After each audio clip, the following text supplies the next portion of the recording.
شروع اللہ کے نام سے جو بڑا مہربان نہایت رحم والا ہے۔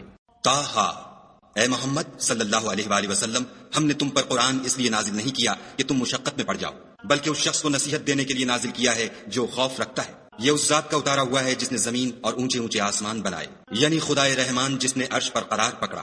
جو کچھ آسمانوں میں ہے اور جو کچھ زمین میں ہے اور جو کچھ ان دونوں کے بیچ میں ہے اور جو کچھ زمین کی مٹی کے نیچے ہے، سب اسی کا ہے۔ اور اگر تم پکار کر بات کہو تو وہ تو چھپے بھید اور نہایت پوشیدہ بات تک کو جانتا ہے۔ وہ معبود برحق ہے کہ اس کے سوا کوئی معبود نہیں ہے، اس کے سب نام اچھے ہیں۔ اور کیا تمہیں موسیٰ کے حال کی خبر ملی ہے؟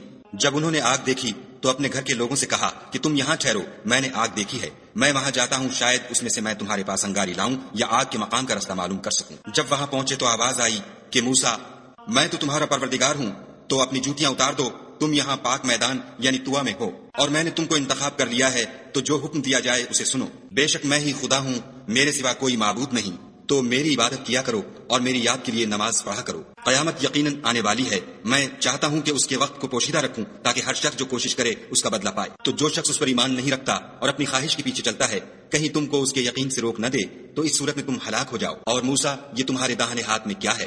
انہوں نے کہا، یہ میری لاٹھی ہے، اس پر میں سہارا لگاتا ہوں اور اس سے اپنی بکریوں کے لیے پتے جھاڑتا ہوں، اور اس میں میرے اور بھی کئی فائدے ہیں۔ فرمایا کہ موسیٰ، اسے ڈال دو، تو انہوں نے اس کو ڈال دیا اور وہ ناگہاں سانپ بن کر دوڑنے لگا۔ خدا نے فرمایا کہ اسے پکڑ لو اور ڈرنا مت، ہم اس کو ابھی اس کی پہلی حالت پر لوٹا دیں گے، اور اپنا ہاتھ اپنی بغل سے لگا لو، وہ کسی عیب و بیماری کے بغیر سفید چمکتا دمکتا نکلے گا۔ یہ دوسری نشانی ہے تاکہ ہم تمہیں اپنے نشانات عظیم دکھائیں۔ تم فرعون کے پاس جاؤ کہ وہ سرکش ہو رہا ہے۔ کہا، میرے پروردگار، اس کام کے لیے میرا سینہ کھول دے اور میرا کام آسان کر دے، اور میری زبان کی گرہ کھول دے تاکہ وہ میری بات سمجھ لیں، اور میرے گھر والوں میں سے ایک کو میرا وزیر یعنی مددگار مقرر فرما، یعنی میرے بھائی ہارون کو، اس سے میری قوت کو مضبوط کر اور اسے میرے کام میں شریک کر، تاکہ ہم تیری بہت سی تسبیح کریں اور تجھے کثرت سے یاد کریں، تو ہم کو ہر حال میں دیکھ رہا ہے۔ فرمایا، موسیٰ، تمہاری دعا قبول کی گئی، اور ہم نے تم پر ایک بار اور بھی احسان کیا تھا، جب ہم نے تمہاری والدہ کو الہام کیا تھا جو تمہیں بتایا جاتا ہے۔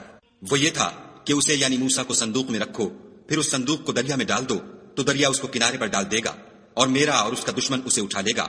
اور موسیٰ، میں نے تم پر اپنی طرف سے محبت ڈال دی، اس لیے کہ تم پر مہربانی کی جائے اور اس لیے کہ تم میرے سامنے پرورش پاؤ۔ جب تمہاری بہن فرعون کے ہاں گئی اور کہنے لگی کہ میں تمہیں ایسا شخص بتاؤں جو اس کو پالے، تو اس طریق سے ہم نے تم کو تمہاری ماں کے پاس پہنچا دیا تاکہ ان کی آنکھیں ٹھنڈی ہوں اور وہ رنج نہ کریں۔ اور تم نے ایک شخص کو مار ڈالا تو ہم نے تم کو غم سے مخلصی دی، اور ہم نے تمہاری کئی بار آزمائش کی، پھر تم کئی سال اہل مدین میں ٹھہرے رہے، پھر اے موسیٰ، تم قابلیت و رسالت کے اندازے پر آ پہنچے، اور میں نے تم کو اپنے کام کے لیے بنایا ہے۔ تو تم اور تمہارا بھائی دونوں ہماری نشانیاں لے کر جاؤ اور میری یاد میں سستی نہ کرنا۔ دونوں فرعون کے پاس جاؤ، وہ سرکش ہو رہا ہے، اور اس سے نرمی سے بات کرنا، شاید وہ غور کرے یا ڈر جائے۔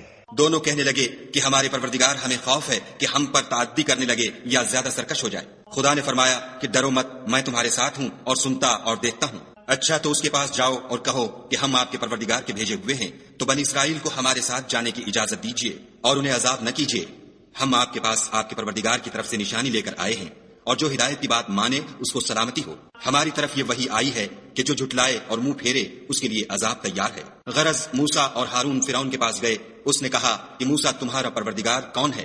کہا کہ ہمارا پروردگار وہ ہے جس نے ہر چیز کو اس کی شکل و صورت بخشی، پھر راہ دکھائی۔ کہا، تو پہلی جماعتوں کا کیا حال؟ کہا کہ ان کا علم میرے پروردگار کو ہے جو کتاب میں لکھا ہوا ہے۔ میرا پروردگار نہ چوکتا ہے نہ بھولتا ہے، وہ وہی تو ہے جس نے تم لوگوں کے لیے زمین کو فرش بنایا اور اس میں تمہارے لیے رستے جاری کیے، اور آسمان سے پانی برسایا، پھر اس سے انواع و اقسام کی مختلف رویدگیاں پیدا کی کہ خود بھی کھاؤ اور اپنے چار پایوں کو بھی چراؤ۔ بے شک ان باتوں میں عقل والوں کے لیے بہت سی نشانیاں ہیں۔ اسی زمین سے ہم نے تم کو پیدا کیا اور اسی میں تمہیں لوٹائیں گے اور اسی سے دوسری دفعہ نکالیں گے۔ اور ہم نے فرعون کو اپنی سب نشانیاں دکھائیں، مگر وہ تکذیب اور انکار ہی کرتا رہا۔ کہنے لگا کہ موسیٰ، کیا تم ہمارے پاس اس لیے آئے ہو کہ اپنے جادو کے زور سے ہمیں ہمارے ملک سے نکال دو؟ تو ہم بھی تمہارے مقابل ایسا ہی جادو لائیں گے، تو ہمارے اور اپنے درمیان ایک وقت مقرر کر لو کہ نہ تو ہم اس کے خلاف کریں اور نہ تم، اور یہ مقابلہ ایک ہموار میدان میں ہوگا۔ موسیٰ نے کہا کہ آپ کے لیے یوم زینت کا وعدہ ہے، اور یہ کہ لوگ اس دن چاشت کے وقت اکٹھے ہو جائیں۔ تو فرعون لوٹ گیا اور اپنے سامان جمع کر کے پھر آیا۔ موسیٰ نے ان جادوگروں سے کہا کہ ہائے تمہاری کم بختی، خدا پر جھوٹ افطرا نہ کرو کہ وہ تمہیں عذاب سے فنا کر دے گا، اور جس نے افطرا کیا وہ نامراد رہا۔ تو وہ باہم اپنے معاملے میں جھگڑنے اور چپکے چپکے سرگوشی کرنے لگے۔ کہنے لگے، یہ دونوں جادوگر ہیں، چاہتے ہیں کہ اپنے جادو کے زور سے تم کو تمہارے ملک سے نکال دیں اور تمہارے شائستہ مذہب کو نابود کر دیں۔ تو تم جادو کا سامان اکٹھا کر لو اور پھر قطار باندھ کر آؤ، آج جو غالب رہا وہی کامیاب ہوا۔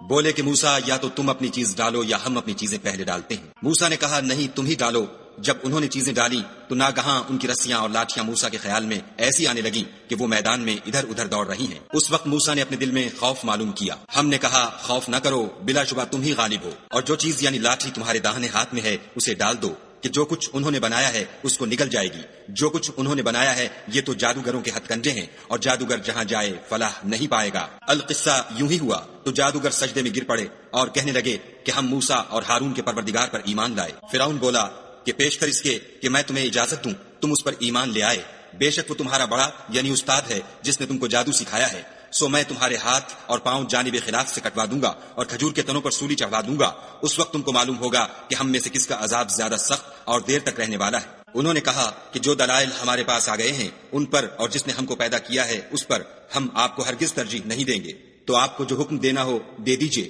اور آپ جو حکم دے سکتے ہیں وہ صرف اسی دنیا کی زندگی میں دے سکتے ہیں۔ ہم اپنے پروردگار پر ایمان لے آئے تاکہ وہ ہمارے گناہوں کو معاف کرے اور اسے بھی جو آپ نے ہم سے زبردستی جادو کرایا، اور خدا بہتر اور باقی رہنے والا ہے۔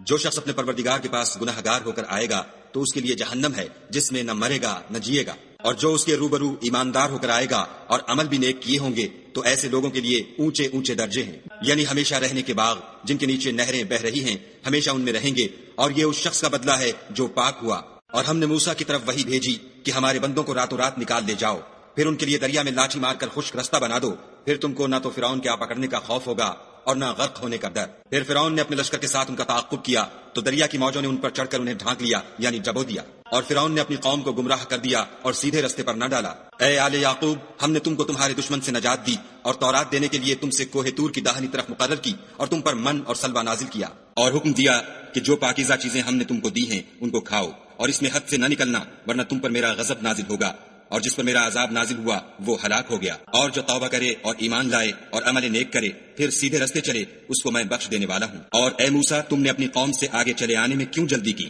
کہا وہ میرے پیچھے آ رہے ہیں، اور اے میرے پروردگار، میں نے تیری طرف آنے کی جلدی اس لیے کی کہ تو خوش ہو۔ فرمایا کہ ہم نے تمہاری قوم کو تمہارے بعد آزمائش میں ڈال دیا ہے اور سامری نے ان کو بہکا دیا ہے۔ اور موسیٰ غصے اور غم کی حالت میں اپنی قوم کے پاس واپس آئے اور کہنے لگے کہ اے قوم، کیا تمہارے پروردگار نے تم سے اچھا وعدہ نہیں کیا تھا؟ کیا میری جدائی کی مدت تمہیں دراز معلوم ہوئی، یا تم نے چاہا کہ تم پر تمہارے پروردگار کی طرف سے غضب نازل ہو اور اس لیے تم نے مجھ سے جو وعدہ کیا تھا اس کے خلاف کیا؟ وہ کہنے لگے کہ ہم نے اپنے اختیار سے تم سے وعدہ خلاف نہیں کیا، بلکہ ہم لوگوں کے زیوروں کا بوجھ اٹھائے ہوئے تھے، پھر ہم نے اس کو آگ میں ڈال دیا، اور اسی طرح سامری نے ڈال دیا، تو اس نے ان کے لیے ایک بچڑا بنا دیا یعنی اس کا قالب جس کی آواز گائے کسی تھی، تو لوگ کہنے لگے کہ یہی تمہارا معبود ہے اور یہی موسیٰ کا معبود ہے، مگر وہ بھول گئے ہیں۔ کیا یہ لوگ نہیں دیکھتے کہ وہ ان کی کسی بات کا جواب نہیں دیتا اور نہ ان کے نقصان اور نفع کا کچھ اختیار رکھتا ہے؟ اور ہارون نے ان سے پہلے ہی کہہ دیا تھا کہ لوگوں، اس سے صرف تمہاری آزمائش کی گئی ہے اور تمہارا پروردگار تو خدا ہے، تو میری پیروی کرو اور میرا کہا مانو۔ وہ کہنے لگے کہ جب تک موسیٰ ہمارے پاس واپس نہ آئیں ہم تو اس کی پوجا پر قائم رہیں گے۔ پھر موسیٰ نے ہارون سے کہا کہ ہارون، جب تم نے ان کو دیکھا تھا کہ گمراہ ہو گئے ہیں تو تم کو کس چیز نے روکا، یعنی اس بات سے کہ تم میرے پیچھے چلے آؤ، بھلا تم نے میرے حکم کے خلاف کیوں کیا؟ کہنے لگے کہ بھائی، میری داڑھی اور سر کے بالوں کو نہ پکڑیے، میں تو اس سے ڈرا کہ آپ یہ نہ کہیں کہ تم نے بنی اسرائیل میں تفرقہ ڈال دیا اور میری بات کو ملحوظ نہ رکھا۔ پھر سامری سے کہنے لگے کہ سامری، تیرا کیا حال ہے؟ اس نے کہا کہ میں نے ایسی چیز دیکھی جو اوروں نے نہیں دیکھی، تو میں نے فرشتے کے نقش پا سے مٹی کی ایک مٹھی بھر لی، پھر اس کو بچڑے کے قالب میں ڈال دیا، اور مجھے میرے جی نے اس کام کو اچھا بتایا۔ موسیٰ نے کہا، جا، تجھ کو دنیا کی زندگی میں یہ سزا ہے کہ کہتا رہے کہ مجھ کو ہاتھ نہ لگانا، اور تیرے لیے ایک اور وعدہ ہے یعنی عذاب کا جو تجھ سے ٹل نہ سکے گا، اور جس معبود کی پوجا پر تو قائم و معتکف تھا اس کو دیکھ، ہم اسے جلا دیں گے، پھر اس کی راکھ کو اڑا کر دریا میں بکھیر دیں گے۔ تمہارا معبود خدا ہی ہے جس کے سوا کوئی معبود نہیں، اس کا علم ہر چیز پر محیط ہے۔ اس طرح ہم تم سے وہ حالات بیان کرتے ہیں جو گزر چکے ہیں، اور ہم نے تمہیں اپنے پاس سے نصیحت کی کتاب عطا فرمائی ہے۔ جو شخص اس سے منہ پھیرے گا وہ قیامت کے دن گناہ کا بوجھ اٹھائے گا۔ ایسے لوگ ہمیشہ اس عذاب میں مبتلا رہیں گے، اور یہ بوجھ قیامت کے روز ان کے لیے برا ہوگا، جس روز سور پھونکا جائے گا اور ہم گناہ گاروں کو اکٹھا کریں گے اور ان کی آنکھیں نیلی نیلی ہوں گی، تو وہ آپس میں آہستہ آہستہ کہیں گے کہ تم دنیا میں صرف 10 ہی دن رہے ہو۔ جو باتیں یہ کریں گے ہم خوب جانتے ہیں۔ اس وقت ان میں سب سے اچھی راہ والا یعنی عاقل و ہوش مند کہے گا کہ نہیں، بلکہ صرف ایک ہی روز ٹھہرے ہو۔ اور تم سے پہاڑوں کے بارے میں دریافت کرتے ہیں، کہہ دو کہ خدا ان کو اڑا کر بکھیر دے گا اور زمین کو ہموار میدان کر چھوڑے گا، جس میں نہ تم کجی اور پستی دیکھو گے نہ ٹیلا اور بلندی۔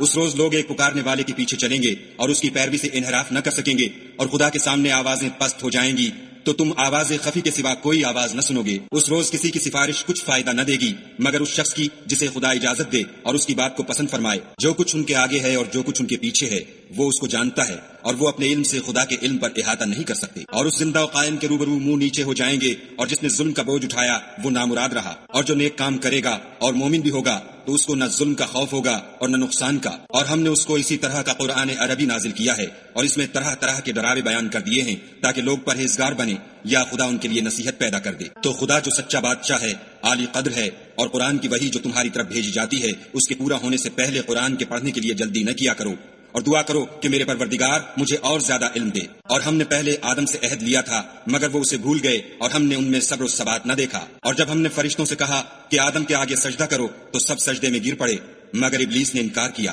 ہم نے فرمایا کہ آدم یہ تمہارا اور تمہاری بیوی کا دشمن ہے، تو یہ کہیں تم دونوں کو بہشت سے نکلوا نہ دے، پھر تم تکلیف میں پڑ جاؤ۔ یہاں تم کو یہ آسائش ہے کہ نہ بھوکے رہو نہ ننگے، کہ نہ پیاسے رہو اور نہ دھوپ کھاؤ۔ تو شیطان نے ان کے دل میں وسوسہ ڈالا اور کہا کہ آدم، بھلا میں تم کو ایسا درخت بتاؤں جو ہمیشہ کی زندگی کا ثمرہ دے اور ایسی بادشاہت کہ کبھی زائل نہ ہو۔ تو دونوں نے اس درخت کا پھل کھا لیا تو ان پر ان کی شرم گاہیں ظاہر ہو گئیں، اور وہ اپنے بدنوں پر بہشت کے پتے چپکانے لگے، اور آدم نے اپنے پروردگار کے حکم کے خلاف کیا تو وہ اپنے مطلوب سے بے راہ ہو گئے۔ پھر ان کے پروردگار نے ان کو نوازا تو ان پر مہربانی سے توجہ فرمائی اور سیدھی راہ بتائی۔ فرمایا کہ تم دونوں یہاں سے نیچے اتر جاؤ، تم میں بعض کے دشمن ہوں گے۔ پھر اگر میری طرف سے تمہارے پاس ہدایت آئے تو جو شخص میری ہدایت کی پیروی کرے گا وہ نہ گمراہ ہوگا اور نہ تکلیف میں پڑے گا، اور جو میری نصیحت سے منہ پھیرے گا اس کی زندگی تنگ ہو جائے گی، اور قیامت کو ہم اسے اندھا کر کے اٹھائیں گے۔ وہ کہے گا کہ میرے پروردگار تو نے مجھے اندھا کر کے کیوں اٹھایا؟ میں تو دیکھتا بھالتا تھا۔ خدا فرمائے گا کہ ایسا ہی چاہیے تھا، تیرے پاس ہماری آیتیں آئیں تو نے ان کو بھلا دیا، اسی طرح آج ہم تجھ کو بھلا دیں گے۔ اور جو شخص حد سے نکل جائے اور اپنے پروردگار کی آیتوں پر ایمان نہ لائے ہم اس کو ایسا ہی بدلہ دیتے ہیں، اور آخرت کا عذاب بہت سخت اور بہت دیر رہنے والا ہے۔ کیا یہ بات ان لوگوں کے لیے موجب ہدایت نہ ہوئی کہ ہم ان سے پہلے بہت سے فرقوں کو ہلاک کر چکے ہیں جن کے رہنے کے مقامات میں یہ چلتے پھرتے ہیں؟ عقل والوں کے لیے اس میں بہت سی نشانیاں ہیں۔ اور اگر ایک بات تمہارے پروردگار کی طرف سے پہلے صادر اور جزائے اعمال کے لیے ایک میعاد مقرر نہ ہو چکی ہوتی تو نزول عذاب لازم ہو جاتا۔ بس جو کچھ یہ بکواس کرتے ہیں اس پر صبر کرو، اور سورج کے نکلنے سے پہلے اور اس کے غروب ہونے سے پہلے اپنے پروردگار کی تسبیح و تحمید کیا کرو، اور رات کی ساعات اولین میں بھی اس کی تسبیح کیا کرو، اور دن کے اطراف یعنی دوپہر کے قریب ظہر کے وقت بھی، تاکہ تم خوش ہو جاؤ۔ اور کئی طرح کے لوگوں کو جو ہم نے دنیا کی زندگی میں آرائش کی چیزوں سے بہرہ مند کیا ہے تاکہ ان کی آزمائش کریں، ان پر نگاہ نہ کرنا۔ اور تمہارے پروردگار کی عطا فرمائی ہوئی روزی بہت بہتر اور باقی رہنے والی ہے۔ اور اپنے گھر والوں کو نماز کا حکم کرو اور اس پر قائم رہو۔ ہم تم سے روزی کے خواستگار نہیں بلکہ تمہیں ہم روزی دیتے ہیں، اور نیک انجام اہل تقوی کا ہے۔ اور کہتے ہیں کہ یہ پیغمبر اپنے پروردگار کی طرف سے ہمارے پاس کوئی نشانی کیوں نہیں لاتے؟ کیا ان کے پاس پہلی کتابوں کی نشانی نہیں آئی؟ اور اگر ہم ان کو پیغمبر کے بھیجنے سے پیشتر کسی عذاب سے ہلاک کر دیتے تو وہ کہتے کہ اے ہمارے پروردگار تو نے ہماری طرف کوئی پیغمبر کیوں نہ بھیجا کہ ہم ذلیل و رسوا ہونے سے پہلے تیرے کلام و احکام کی پیروی کرتے۔ کہہ دو کہ سب نتائج اعمال کے منتظر ہیں، سو تم بھی منتظر رہو۔ ان قریب تم کو معلوم ہو جائے گا کہ دین کے سیدھے رستے پر چلنے والے کون ہیں اور جنت کی طرف راہ پانے والے کون ہیں، ہم یا تم۔